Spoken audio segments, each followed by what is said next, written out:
Now, tickets to the Daytona 500 tax-free. So basically, this is a multi-million-dollar tax subsidy. Tonight, CBS 4 investigates how it got into a bill meant to help struggling families. So the notion that this is all being done for the benefit of the consumer, you think is a fallacy?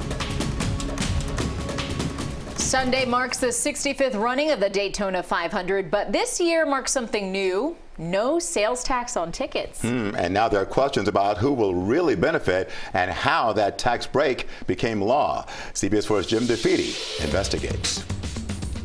And so today I'm going to sign into law HB 7071. In May, Governor Ron DeSantis went to a Sam's Club in Ocala to sign a package of tax cuts totaling $1.1 billion.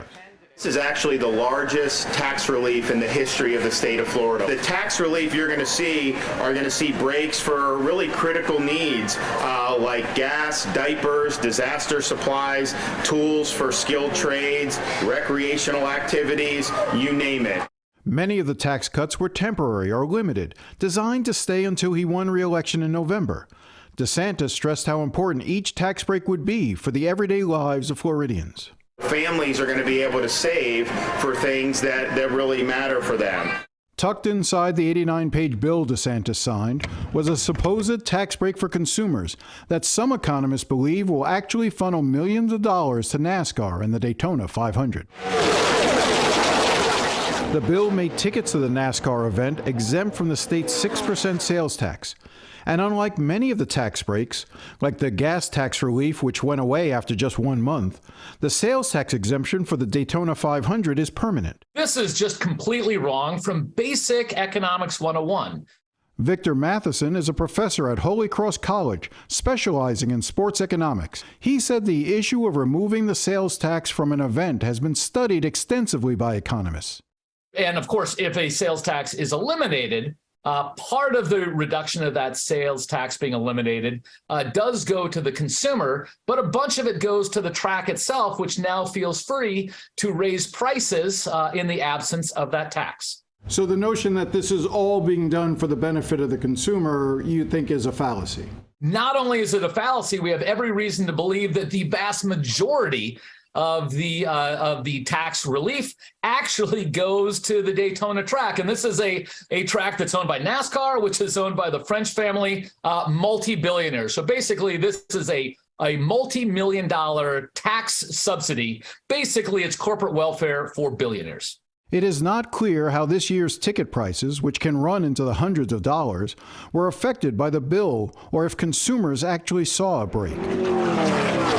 According to the state's own numbers, removing the sales tax from the Daytona 500 will cost the state $6 million a year. The Daytona 500 wasn't the only race included. The bill had an exemption for Formula One racing, as well as the sale of World Cup tickets. So how did the Daytona 500 exemption make it into the bill? CBS Miami has obtained an email showing it was a lobbyist for NASCAR that wrote the amendment.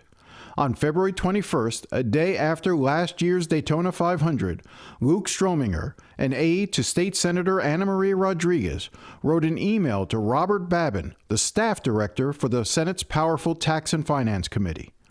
David Browning wants to have this included in the tax package. Attached was this document with the wording for the Daytona 500 tax exemption. David Browning is one of 8 lobbyists in Tallahassee for NASCAR.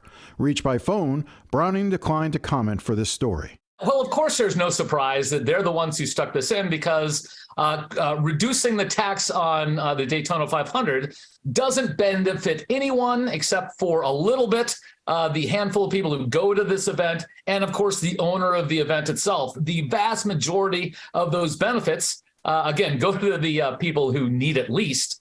Babin, the policy director for the Tax and Finance Committee, argued it is customary for suggestions and possible amendments to tax bills to be sent to him, saying, quote, "We are sort of the collection point for all of the ideas." Senator Ana Maria Rodriguez did not respond to requests for an interview. A spokeswoman for the Florida Senate issued a statement that read in part, "To craft this legislation, dozens of ideas brought forward by senators, constituents, businesses, and advocacy groups were compiled over a number of months.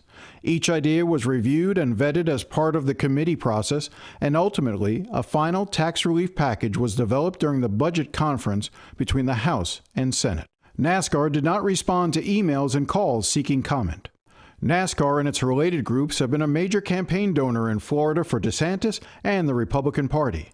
DeSantis has received more than $70,000 from NASCAR and its related businesses.